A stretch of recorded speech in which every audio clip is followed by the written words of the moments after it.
Our journey begins in the year 1421 in a small, isolated convent in the heart of rural France. The convent of Saint-Germain-le-Pauvre was a place of quiet devotion, home to a small community of nuns dedicated to a life of prayer and solitude.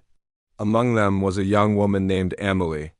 By all accounts, she was ordinary pious, quiet, and unremarkable. But Sister Amélie harbored a secret, a phenomenon so unnatural that it would eventually lead to the downfall of her entire community. It started subtly. A fellow nun, while sweeping the cloister at dusk, noticed something odd. As Sister Amélie walked past a torchlit wall, her shadow seemed to waver. The nun blinked, thinking her eyes were playing tricks on her in the flickering light. But the next evening she saw it again, and this time she was certain. Amélie's shadow wasn't just one shadow. It was two. One shadow was perfectly normal, mimicking her every move as a shadow should. But the other, a darker, more elongated twin, moved with a slight delay, sometimes twisting into shapes that didn't match Amélie's form at all. The nun kept her discovery to herself at first, terrified of what it might mean. Was she going mad? Or was she witnessing something truly unholy? Her silence didn't last long. Soon other nuns began to notice. Whispers filled the cold stone corridors of Saint-Germain-le-Pauvre. The split shadow became a source of fear and fascination. Some nuns would secretly follow Amélie, hoping to catch a glimpse of the phenomenon. They observed that it only happened in low light, when sources like candles or the setting sun cast long, deep shadows. In the bright light of midday, Amélie was just like them. But as twilight descended, her spectral twin would emerge. The second shadow was described as inkier and more active than the first. While one shadow would be still as Amélie prayed, the other might seem to twitch or slowly creep along the wall, independent of her body. The nuns were terrified. They began to avoid Amélie, crossing themselves whenever she passed. The convent, once a place of peaceful community, was now fractured by suspicion and fear. Amélie herself became increasingly withdrawn, aware of the whispers and the fearful glances. Imagine the torment she must have felt, haunted by a phenomenon she couldn't control or explain. The Mother Superior of the convent, a stern and pragmatic woman named Mother Isabel, could not ignore the growing hysteria. At first, she dismissed the stories as fanciful gossip, the product of overactive imaginations in a cloistered environment. She reprimanded the nuns for spreading such tales. But one evening she decided to see for herself. She summoned Sister Amélie to her private study, lighting only a single candle on her desk. As Amélie entered and stood before her, Mother Isabel watched the wall behind her, and she saw it. The solid, normal shadow of the young nun, and beside it, a second, darker silhouette that seemed to writhe and stretch of its own accord. The sight struck a chord of primal fear in the seasoned abbess. This was no trick of the light. This was something else entirely. Mother Isabel knew she could no longer handle this internally. The situation was beyond the scope of convent discipline. It was a matter for the church itself. With a heavy heart, she penned a letter to the regional bishop, detailing the strange and disturbing events surrounding Sister Amélie and her split shadow. She wrote of the fear gripping her community and her own personal confirmation of the unnatural phenomenon. The letter, carried by a trusted messenger, would set in motion a chain of events that would seal the fate of the convent forever. The church, in this era, did not take such reports lightly. Accusations of witchcraft and demonic influence were rampant, and any sign of the unnatural was treated with the utmost seriousness. The bishop's response was swift and severe. He dispatched two of his most trusted inquisitors, Father Bernard and Father Thomas, to investigate the convent of Saint-Germain-le-Pauvre. These were not gentle men. They were seasoned investigators of heresy and the supernatural, men who saw the devil's work around every corner. Their arrival cast a pall over the already fearful convent. The inquisitors began their work immediately, separating the nuns and interrogating them one by one. They were looking for any sign of heresy, any deviation from orthodox belief, any crack through which evil might have entered. The nuns' terrified testimonies about the split shadow only confirmed the inquisitors' darkest suspicions. They saw it not as a strange natural anomaly, but as a clear sign of demonic possession or a pact with dark forces. The focus of the investigation, of course, was Sister Amélie. She was isolated, subjected to days of relentless questioning. Father Bernard and Father Thomas probed every aspect of her life, her past, her private prayers, her thoughts. They performed exorcism rites, chanting prayers and splashing her with holy water, hoping to provoke a reaction from the entity they believed was attached to her. But Amélie remained steadfast. She wept, she prayed, she insisted she had no knowledge of why this was happening. She was as terrified as everyone else. The inquisitors documented everything.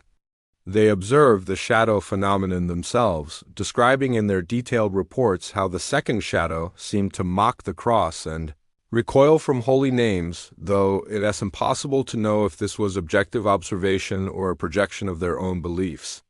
They noted that Amélie herself showed no signs of possession, no speaking in tongues, no unholy strength, yet the shadow persisted, a silent, damning witness against her.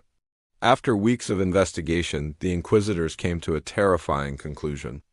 They could not prove that Sister Amélie was a witch, nor could they successfully exorcise the demon they believed was attached to her.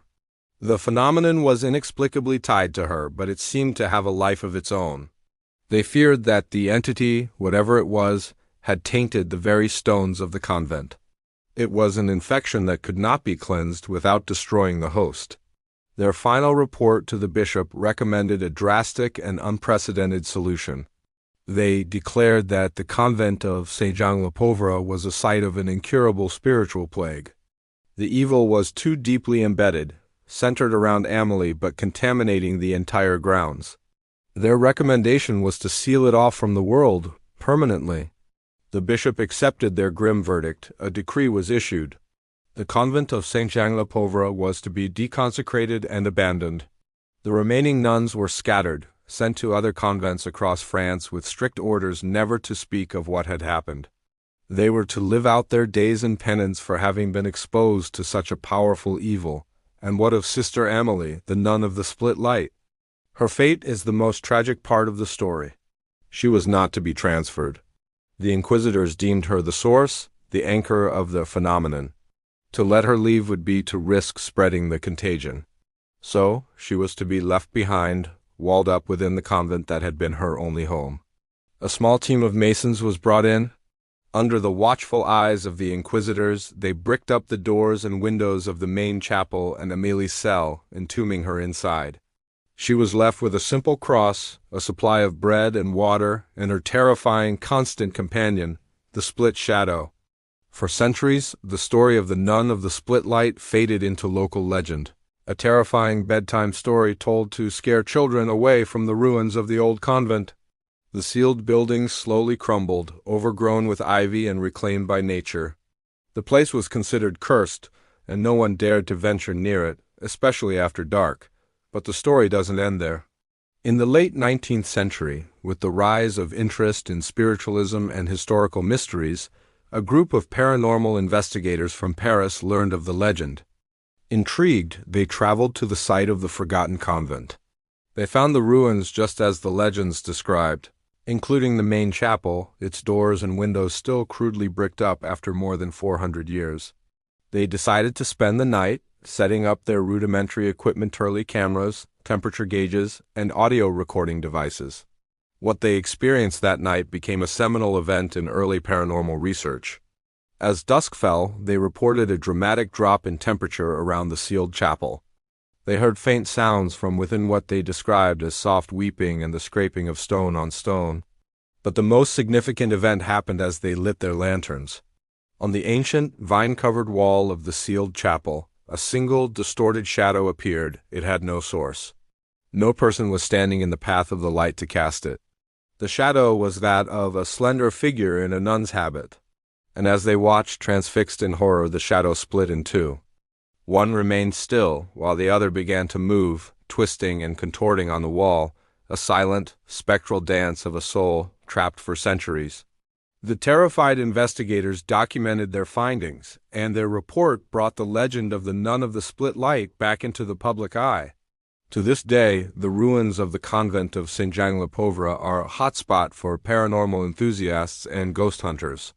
Visitors and investigators continue to report strange occurrences. The most common report is, of course, the reappearance of the split shadow on the chapel wall at twilight. People have captured photos and videos of the strange phenomenon, shadowy forms that appear and move with no discernible source. Others report hearing disembodied whispers, the sounds of weeping, and an overwhelming feeling of profound sadness and despair that permeates the area. Is it the lingering spirit of Sister Amelie, forever bound to the place of her horrifying demise? Or is it the dark entity that attached itself to her, still haunting the cursed ground? We may never know the true story behind the Nun of the Split Light. Was it a genuine supernatural event, a case of mass hysteria, or a misunderstood natural phenomenon? Whatever the answer, the tale of Sister Amelie serves as a chilling reminder of how fear and the unknown can lead to tragedy, a story whose shadow still stretches across the centuries.